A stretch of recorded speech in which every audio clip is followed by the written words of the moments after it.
사장 물러난 걸로 끝나는 게 아니에요. 이분이 노동부 특별근로감독관이 MBC에 파견돼서 예. 부당 노동행위를 한 사람으로 지목됐고 그래서 검찰 고발을 했죠. 예, 검찰 고발할 때 그냥 한 게 아니라 기소 의견으로 고발을 했습니다. 기소 의견으로. 예, 그러니까 일단 요거는 부당 노동 행위죠. 네. 부당 전보 부당 등 부당 노동 행위에 관한 거고 또 김장겸 사장은 방송법 위반으로 고발당하기도 했거든요. 그러니까 이분은 어차피 검찰 조사를 받아야 되는데 백종문 부사장이 사장 대행이 되는 거예요. 그냥 예. 자동으로. 예. 그런데 이 대행까지도 기억하시겠지만 백종문 녹취록으로 이미 고발당한 상태예요. 그 국회의원 시절에 그거 공개했잖아요. 최민희 제가 의원이. 공개해서 MBC에 보복 보도 당했죠. 최민희 의원이 그거 공개했고 2016년 4.13 총선에서 떨어진 거 아니에요? 사람들은 그렇게 말하죠. MBC가 그걸 메인 뉴스에서 말도 안 되는 아니 근데 보복 평상시 안 보도를. 친하세요? 떨어졌다니까 되게 좋아하시네. 아니. 왜 이렇게 좋아하세요? 너무 하세요? 아니요, 저도 사실은 좀 피해 당사자 중에 한 명이긴 한데요. 예. 근데 왜 좋아하는 어떤 면에서요? 아니, 이번에 저 국정원 문건 나오고 난 다음에 저도 좀 놀랐어요. 근데 정권 바뀌고 나면 저도 피해자였습니다라고 얘기하는 사람들이 많이 나온다 그래서 사실 예. 먼저 나서서 말은 못했지만 예. 그 국정원에 제가 이제 라디오를 굉장히 오래 했기 때문에. 맞아. 2년 몇 김미아 개월 동안 씨랑 했었죠? 아니요, MBC에서만 한 것만 해도 6년이 넘고요. 지금 다 합치면 MBC에서 적폐 세력이에요, 한 그럼? 9년을 했어요. 제가. 적폐 세력이 여기? 아니, 언제 했는데? 그러니까 이명박 정부 시절 전까지 세계는 그리고 우리는이라는 프로그램을 김미아 씨랑 같이 했어요. 맞아요. 김미아 씨가 밀려나는 과정도 제가 다 봤고요. 2011년 밀려날 때. 그리고 국정원 거기에 이제 정리해야 될 패널 김땡땡 이렇게 세계는 그리고 우리는 김땡환, 김성땡. 예, 저도 그렇게 지금 이제 뒤늦게 알게 됐는데 그때 예. 이제 패널들을 먼저 정리하고 그 다음에 김미아 씨를 정리한 것으로 알고 있고요. 그리고 시선입증 그만두는 과정에서도 제가 손석희 현재 JTBC 사장이지만 어떻게 밀려나는지 어떻게 했는지도 다 얘기를 들었던 당사자 중에 한 명이고요. 그리고 이 세월호 참사 있었을 때 그때 정말 MBC에서 저를 그 표준 FM에서 한 번도 안 불렀거든요. 그 다음에. 근데 갑자기 연락이 왔어요. 잠깐만 브리핑 방송을 해달라고. 그래서 제가 한 달 좀 안 되게 가서 방송했는데요. 이제는 말할 수 있다. 말씀을 드리자면 그 세월호 그 브리핑 하는데도 정말 토시 하나까지 다 감수래요? 네, 했습니다. 그러면 그 정도로 하나까지 심했어요. 다 써주면 그걸 할 수 없이 하신 거네요. 하기로 했으니까. 할 수 없이 했다기보다는 이제 제가 방송 들어가서는 이제 또 할 수 있지만 그 아이템 중에서 정부 비판성 그때 상당히 많이 세월호 구조 문제라든가 이런 것들이 많이 제기될 때잖아요. 해수부 비판. 네네. 그런 아이템들은 다 가급적 다 빼고 가는 형태로 해달라고 그렇게 요구를 하고 계속 얘기를 했었어요. 피해자시고 저는 목소리가 익숙하거든요. 네, 얼굴보다 목소리가 더 익숙한 분이세요. 그래요? 네. 얼굴도 있는 분이에요. 그런데 제가 그때 들은 얘기 중에 되게 인상적인 게 그 손석희 지금 현재 사장을 백분 토론하고 시선 집중해서 나가게 해야 되는데 그때 사장이 김재철 사장이 있을 김재철 사장 전에 엄기영 사장이 있을 때. 이제 사장실로 불렀을 거 아니에요. 그래갖고 둘이 이렇게 앉아서 얘기를 해야 되는데 아무 말도 하지 않고 1시간을 가만히 있었다. 그리고 그만두게 됐다. 그러니까 그 전부터 계속 그만두라고 하는 메시지가 굉장히 오랫동안 있었고요. 반복적으로 있었고. 손석희 사장도 그 고난의 행군을 좀 했네요. 그럼요. 종이 했었죠. 아니죠. 그래서 어떻게 했냐면은 또 이래서 말할 수 있다 말씀드리면 손석희 사장하고 작가들하고 아이템을 별도로 회의를 했어요. PD를 빼고. 왜냐하면 PD를 넣으면 위에 보고가 돼서 이거 하지 마라라고 끊임없이 얘기를 했기 때문에. PD는 지금 여기 정찬영 사장이 PD였었는데 그때? 아니, 그분 말고 다른 분. 그러니까 그렇게 하면 PD는 위에서 간부들이 계속 보고를 해라. 아이템 보고를 하라고 계속 강요를 했으니까 PD 입장에서는 아이템이 뭐다라고 보고를 할 수밖에 없었고 그러면 또 PD도 이상해지잖아요. PD한테 거꾸로 부담을 주지 않기 위해서 작가하고 손석희 사장하고 따로 방을 만들어서 따로 아이템 협의를 하고 보고를 잘 안 하고 그렇게 할 정도였어요. 그렇게 간섭이 심했어요. 그러니까 이게 내용에 대한 간섭이 심했네요. 그러니까 보도 제작 자율성이란 단어가 없어졌던 9년이다 이렇게 생각하시면 됩니다. 그러니까 나라 잃은 9년. 나라 잃은 그러니까 일제가 아니 나라가 없었어요. 이게 나라냐 그랬잖아요. 나라 없는 9년이었는데. 근데 이게 MBC만 그런 게 아니었고요. 저는 이제 여러 개 방송사에서 라디오를 하고 그랬었기 때문에 잘 알지만 다 금치고 같은 게 다 있었어요. KBS도 있었고, YTN도 있었고. 뭐 YTN도 뭐 그 다음에 많은 논란이 많았지만 MBC도 제가 직접 경험한 것만 말씀드리면 KBS, MBC 같은 경우에는 다 그런 게 있었어요. 그래서 이거 빼주세요, 이거 넣어주세요. 다 그런 거 하고 이 표현 하시지 말고 이렇게 해주세요. 이런 것들을 계속 끊임없이 패널들한테 얘기를 했고요. 그래서 저는 한편으로는 MBC에서 그렇게 잘리고 난 다음에 그 다음에 CBS로 갔거든요. 그러니까 저는 CBS로 가서 지금 이제 한 5년 9개월, 10개월 정도 가까이 했어요. 김현정의 뉴스쇼를 라디오를 매일 하고 있는데요. 저는 거기 갔다는 게 약간 뿌듯해요. 그리고 그게 뭐 해방된 느낌이셨겠군요. 네, 저는 거기에서 이거 하지 마라, 이거 하라라는 얘기를 들어본 적이 없어요. 한 맺히신 것 같아요. 아니 우리는 이게 정권이 바뀌고 난 다음에 지금 방송을 하는데 일체의 관여를 안 해요. PD가 예를 들어 방송하는데 그 스튜디오 안에 들어와도 나가라 그러거든요. 그러니까 그전에는 이것과 완전히 반대였었네요. 자기가 할 내용을 그대로 원고로 제출해서 거기에서 토시 하나 안 틀리게 수정을 해주면 그걸 그대로 읽을 수밖에 없었던. 근데 이제 생방일 경우 패널들이 김성환 선생님 같은 경우는 바꿀 거 아니에요. 네. 그럼 즉시 자르는 거죠. 야, 그런데 이제 그 13일 경향신문이 국정원에 2010년 11월 5일 작성 국정홍보 현안 및 조치사항 방송에 대해서요. 네. 문건을 확인한 결과 국정원은 MBC 현안 중 하나로 신입 기자 선발 관련 건까지도 뽑으면서 조치사항으로 그렇죠. 좌평양 응모자의 채용 배제를 유도해야 한다? 이게 경향신문 보도가 중요한 게 아까 제가 말씀드렸듯이 MBC에서 시험을 사상 뽑을 때. 검증을 한다. 신입사원을 뽑을 때. 그 얘기가 파다하게 돌았어요. 예. 그런데 그게 국정원이 배후에 있었다는 것을 문건으로 확인하게 되는 거죠. 이게 그런 거예요. 지금 국정원과 뭐 연예계 블랙리스트도 그렇고요. 뭔가 국정원에서는 끊임없이 만들었어요. 근데 실행은 했어요. 근데 중간에 실행한 실행자가 지금 안 보이는 거예요. 잘. MBC에서 누군가 한 거 아니겠어요? 했죠. 또 여기서 국정원도 만들어 누군가가 전해준 국정원 전달자도 있을 거고. 그럼 계획은 했고 그 계획이 실행됐으면 중간에 누군가가 있을 거 아니에요. 근데 아무도 다 하지 않았다고 지금 얘기하고 있잖아요. 그러니까 저도 지금 김수환 평론가님 말씀드리면서 이상한 게 지금 국정원에 여러 가지 적폐나 범법적 행위들이 나오거든요. 네. 그럼 그때 당시 국정원에 누가 이것을 주도했느냐라고 하는 얘기들이 나와줘야 되는 거예요. 그렇죠.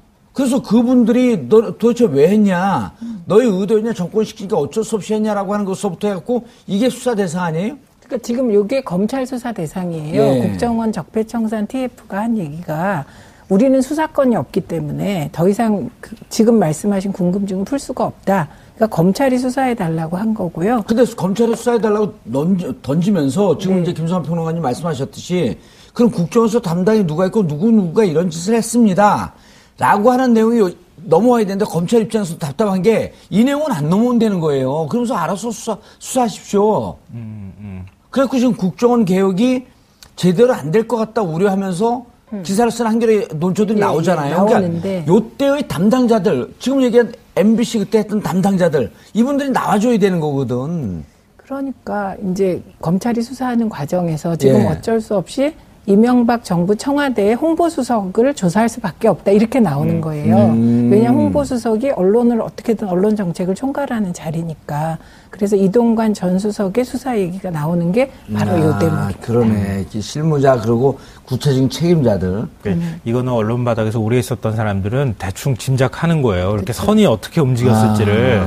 아마 기자들이나 경험 많은 사람들은 국정원에서 온다 그러더라도 국정원 간부가 어떻게 맨날 MBC 간부들 만나가고 맞아요. MBC 이사들 만나겠어요. MBC에서 연락 많이 있을 거 아니에요. 컨택 포인트. 아유가 있겠죠. 예. 그러니까 MBC 담당이 있었던 거죠. 그러니까 MBC 담당이 누구를 만나든 일단 윗선에서 누군가 얘기가 되면 그 다음에 일상적으로는 담당이 만나가지고 이건 이런 게 있습니다라고 해서 건네줬겠죠. 아니면은 직접 문건을 안 줬더라도 예. 그 계획들을 얘기를 해줬겠죠. 예. 그럼 MBC 안에서 이제 그걸 우린 이제 이렇게 실행해야 되는구나라고 하는 그런 프로토콜이 만들어지면 그 사람이 실행을 했을 거고 그게 한 축이 있는 거고 말씀하신 것처럼 이건 뭐 MBC뿐만 아니라 정부 뭐 국정 일종의 이제 홍보수석이나 홍보수석실에서 언론사를 상대로 하는 거는 뭐 밥도 먹기도 하고 그런 경우는 있을 수 있잖아요. 있을 수 있는데 이거는 MBC 하나만 방송이 이런 게 아니라 방송 전체가 이렇게 비슷하게 움직였다는 얘기는 홍보수석실 차원에서도 뭔가 계획을 만들었을 가능성이 매우 높은 거죠. 그러니까 언론사가 상대하는 창구는 크게 두 가지인 거예요. 그러니까 그 차원에서 뭔가 이렇게 버무려지든 만났다 헤어지든 간에 있었을 가능성이 그렇죠. 굉장히 높다고밖에 그 볼 수 사람들 없는 찾아내야 거예요. 된다. 그렇죠. 근데 그것도 중요한 그 사람들을 찾아서 사법치라는 것도 중요하지만 MBC 내부에서 누가 그런 것들을 했느냐. 그렇죠. 언론인의 자존심 다 팽개치고 난 다음에 쓰레기통을 버리고 시키는 시키는 대로 한 이걸 언론인이라고 할 수 있는지 모르겠지만 그런 사람을 찾아내야 되는 거죠. 만 한 정도가 아니라 이 시키는 대로 하면서 또 MBC 내에서 요직을 거치면서 승승장구했었을 거 아니에요. 그러니까 그분들이. 지금 말씀을 잘하셨는데 네. 그런 사람들이 지금 MBC 경영진의 요직에 앉아 있다. 예, 그분들 그렇게 다 찾아내야 자연스럽게 된다. 연결이 되니까 이번에 이제 백종문 부사장도 그런 인물로 의심을 받고 있는 분인 거죠. 그러니까 이제 백종문 부사장도 수사를 받아야 되고 그 수사를 통해서 한 명 한 명 나와야 되는 거죠. 그리고 이게 그 MBC 그간의 인사를 보면 마음에 안 드는 패널까지 쳐내면서 또 상벌에 굉장히 엄격했던 것 같아요.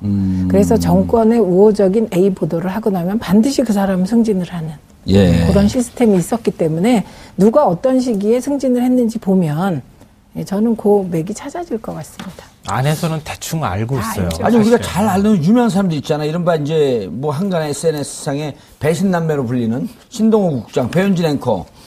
이분들이 대표적인 그 부역자 중에 하나 아닌가요? 그 사실 본인들한테 이거 부역자라고 하면 이거 명예훼손 소지가 있어서 말씀드리기 참 애매하긴 하지만. 라고 추정된다. 그렇죠. 아, 잘못하면 이거 명예훼손 아니요, 당하는데요. 그리고 근데 이렇게 잘 나갔던 건 사실이니까. 신동호 국장과 배현진 앵커가 부역자 중에 대표적인 인물들 아닙니까? 해서 저를 명예훼손 걸잖아요. 이런 건 영광의 상처예요. 좀 걸어줬으면 좋겠어. 신동호 같은 자칭이들이 저 같은 사람한테 싸움 한번 좀 붙였으면 좋겠어요. 아, 그러니까 이렇게 되는 거예요.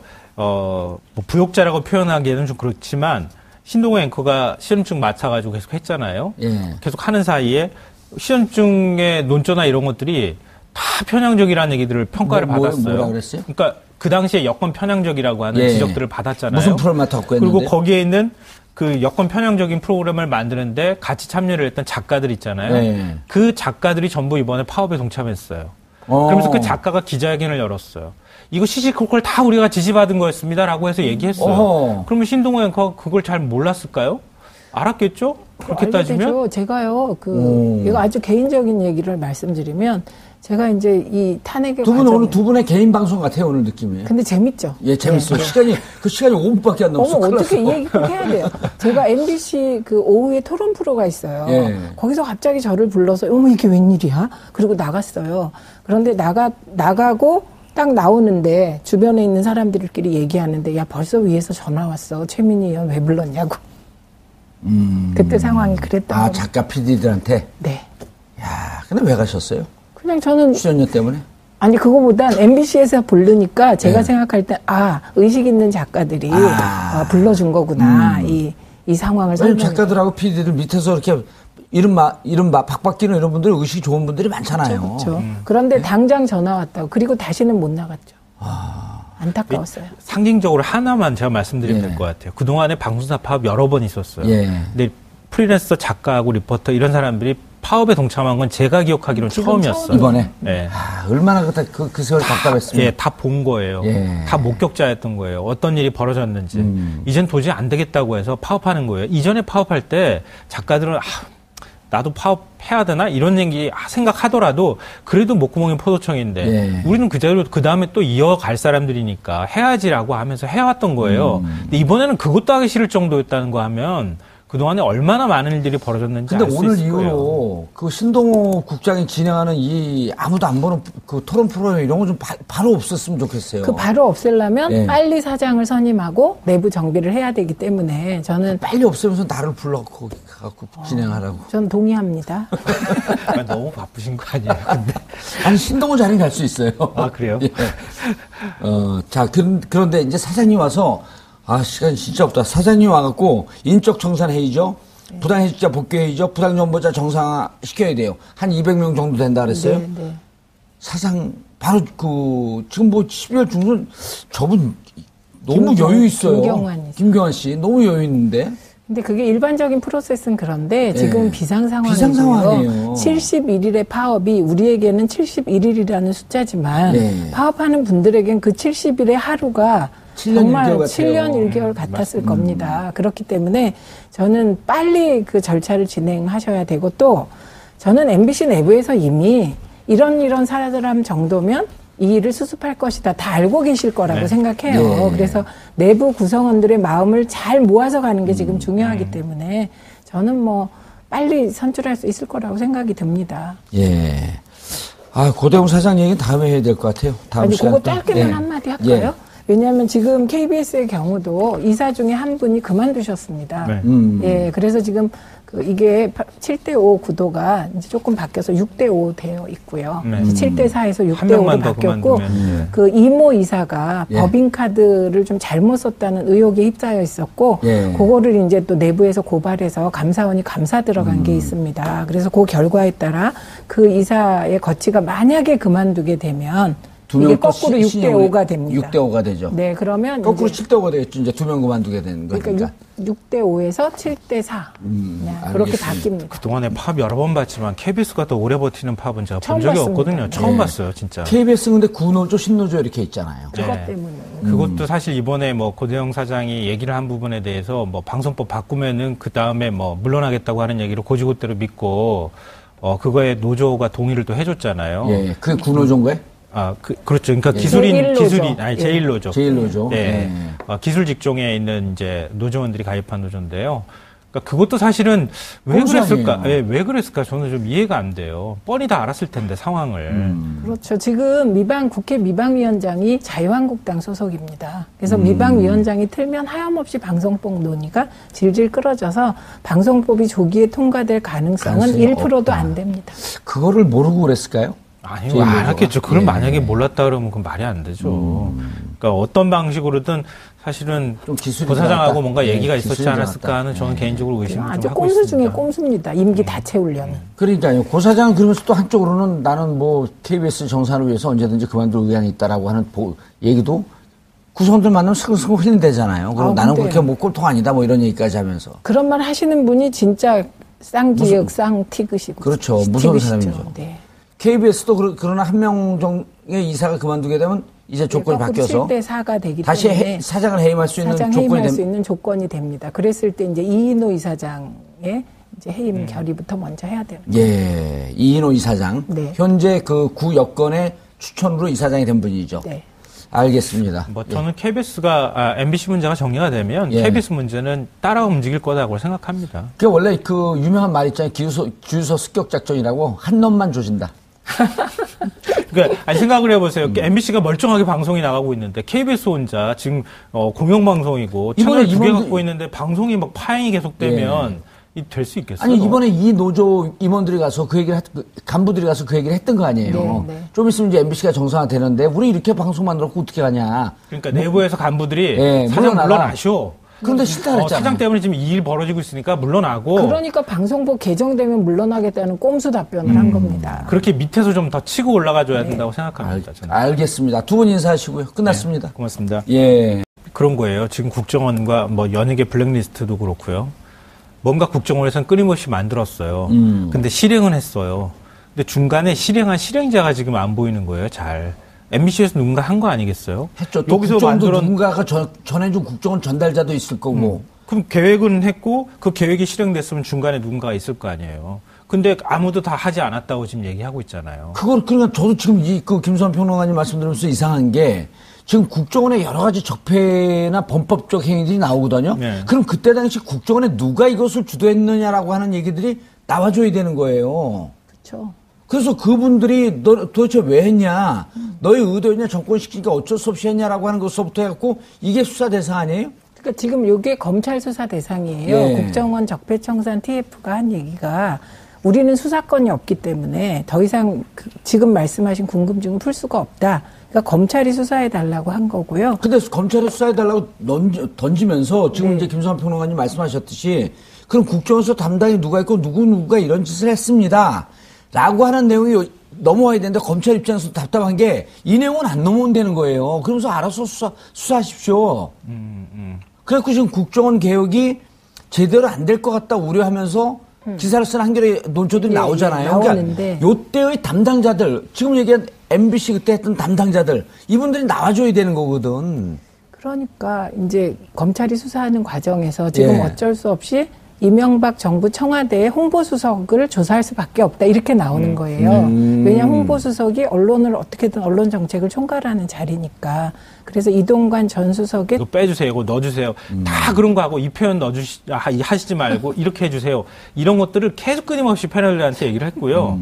그래서 저는 한편으로는 MBC에서 그렇게 잘리고 난 다음에 그 다음에 CBS로 갔거든요. 그러니까 저는 CBS로 가서 지금 이제 한 5년 9개월, 10개월 정도 가까이 했어요. 김현정의 뉴스쇼를 라디오를 매일 하고 있는데요. 저는 거기 갔다는 게 약간 뿌듯해요. 그리고 그게 뭐 해방된 느낌이셨겠군요. 네, 저는 거기에서 이거 하지 마라, 이거 하라라는 얘기를 들어본 적이 없어요. 한 맺히신 것 같아요. 아니, 우리는 이제 정권이 바뀌고 난 다음에 지금 방송을 하는데 일체의 관여를 안 해요. PD가 예를 들어 방송하는데 그 스튜디오 안에 들어와도 나가라 그러거든요. 그러니까 그전에는 이것과 완전히 반대였었네요.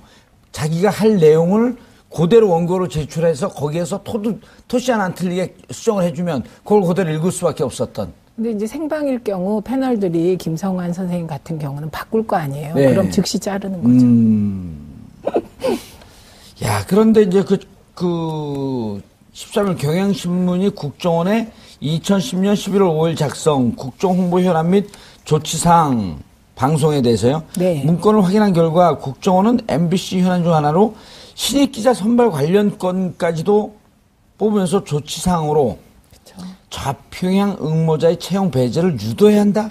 이게 경향신문 보도가 중요한 게 아까 제가 말씀드렸듯이 MBC에서 시험을 사상 뽑을 때. 검증을 한다. 신입사원을 뽑을 때. 그 얘기가 파다하게 돌았어요. 예. 그런데 그게 국정원이 배후에 있었다는 것을 문건으로 확인하게 되는 거죠. 이게 시장 물러난 걸로 끝나는 게 아니에요. 이분이 노동부 특별근로감독관이 MBC에 파견돼서 부당 노동행위를 한 사람으로 지목됐고 그래서 검찰 고발을 했죠. 예, 검찰 고발할 때 그냥 한 게 아니라 기소 의견으로 고발을 했습니다. 기소 의견으로. 예, 그러니까 일단 요거는 부당 노동 행위죠. 네. 부당 전보, 부당 노동 행위. 행위에 관한 거고 또 김장겸 사장은 방송법 위반으로 고발당하기도 했거든요. 그러니까 이분은 어차피 검찰 조사를 받아야 되는데 백종문 부사장이 사장 대행이 되는 거예요. 그냥 자동으로. 그런데 이 대행까지도 기억하시겠지만 백종문 녹취록으로 이미 고발당한 상태예요. 그 국회의원 시절에 그거 공개했잖아요. 최민희 제가 의원이. 공개해서 MBC에 보복 보도 당했죠. 최민희 의원이 그거 공개했고 2016년 4.13 총선에서 떨어진 거 아니에요? 사람들은 그렇게 말하죠. MBC가 그걸 메인 뉴스에서 말도 안 되는 아니 근데 보복 평소에 안 보도를. 친하세요? 떨어졌다니까 되게 좋아하시네. 아니. 왜 이렇게 좋아하세요? 너무 하세요? 아니요, 저도 사실은 좀 피해 당사자 중에 한 명이긴 한데요. 예. 근데 왜 좋아하는 네. 어떤 면에서요? 아니, 이번에 저 국정원 문건 나오고 난 다음에 저도 좀 놀랐어요. 근데 정권 바뀌고 나면 저도 피해자였습니다라고 얘기하는 사람들이 많이 나온다 그래서 사실 먼저 나서서 말은 못했지만 그 국정원에 제가 이제 라디오를 굉장히 오래 했기 때문에. 맞아. 2년 몇 개월 동안 했었죠? 아니요, MBC에서만 한 것만 해도 6년이 넘고요. 지금 다 합치면 MBC 적폐 세력이에요, 한 그럼? 9년을 했어요. 제가. 적폐 세력이 여기? 아니, 언제 했는데? 그러니까 이명박 정부 시절 전까지 세계는 그리고 우리는이라는 프로그램을 김미아 씨랑 같이 했어요. 맞아요. 김미아 씨가 밀려나는 과정도 제가 다 봤고요. 2011년 밀려날 때. 그리고 국정원 거기에 이제 정리해야 될 패널 김땡땡 이렇게 세계는 그리고 우리는 김땡환, 김성땡. 예, 저도 그렇게 지금 이제 뒤늦게 알게 됐는데 그때 이제 패널들을 먼저 정리하고 그 다음에 김미아 씨를 정리한 것으로 알고 있고요. 그리고 시선입증 그만두는 과정에서도 제가 손석희 현재 JTBC 사장이지만 어떻게 밀려나는지 어떻게 했는지도 다 얘기를 들었던 당사자 중에 한 명이고요. 그리고 이 세월호 참사 있었을 때 그때 정말 MBC에서 저를 그 표준 FM에서 한 번도 안 불렀거든요. 그 다음에. 근데 갑자기 연락이 왔어요. 잠깐만 브리핑 방송을 해달라고. 그래서 제가 한 달 좀 안 되게 가서 방송했는데요. 이제는 말할 수 있다. 말씀을 드리자면 그 세월호 그 브리핑 하는데도 정말 토시 하나까지 다 감수를 해요? 예, 했습니다. 그러면 그 정도로 토시 하나까지 심했어요. 다 써주면 그걸 할 수 없이 하신 거네요. 하기로 했으니까. 할 수 없이 했다기보다는 이제 제가 방송 들어가서는 이제 또 할 수 있지만 그 아이템 중에서 정부 비판성 그때 상당히 많이 세월호 예. 구조 문제라든가 네. 이런 것들이 많이 제기될 때잖아요. 해수부 비판. 네네. 예. 그런 아이템들은 다 가급적 다 빼고 가는 형태로 해달라고 그렇게 요구를 하고 계속 얘기를 했었어요. 피해자시고 저는 목소리가 익숙하거든요. 네, 얼굴보다 목소리가 더 익숙한 분이세요. 그래요? 네. 얼굴도 있는 분이에요. 그런데 제가 그때 들은 얘기 중에 되게 인상적인 게 그 손석희 지금 현재 사장을 100분 토론하고 시선 집중해서 나가게 해야 되는데 그때 사장이 김재철 사장이 있을 김재철 때인가요? 사장 그 다음? 전에 네, 엄기영 사장이 있을 때. 네. 이제 사장실로 불렀을 거 아니에요. 그래갖고 둘이 이렇게 앉아서 얘기를 해야 되는데 아무 말도 하지 않고 1시간을 가만히 있었다. 그리고 그만두게 됐다. 그러니까 그 전부터 계속 그만두라고 하는 메시지가 굉장히 오랫동안 있었고요. 반복적으로 있었고. 손석희 사장도 그 고난의 행군을 좀 했네요. 그럼요. 종이 했었죠. 아니죠. 그래서 어떻게 했냐면은 또 이래서 말할 수 있다 말씀드리면 손석희 사장하고 작가들하고 아이템을 별도로 회의를 했어요. PD를 빼고. 왜냐하면 PD를 넣으면 위에 보고가 돼서 이거 하라 하지 마라라고 끊임없이 얘기를 했기 때문에. 이 PD는 지금 여기 정찬영 사장이 PD였었는데 그때? 아니, 그분 말고 다른 분. 예. 그러니까 그렇게 하면 PD는 위에서 간부들 계속 보고를 해라. 아이템 보고를 하라고 계속 강요를 했으니까 PD 입장에서는 아이템이 뭐다라고 보고를 할 수밖에 없었고 그러면 또 PD도 이상해지잖아요. 그러니까 PD한테 거꾸로 부담을 주지 않기 위해서 작가하고 손석희 사장하고 따로 방을 만들어서 따로 아이템 협의를 하고 보고를 잘 안 하고 그렇게 할 정도였어요. 그렇게 간섭이 심했어요.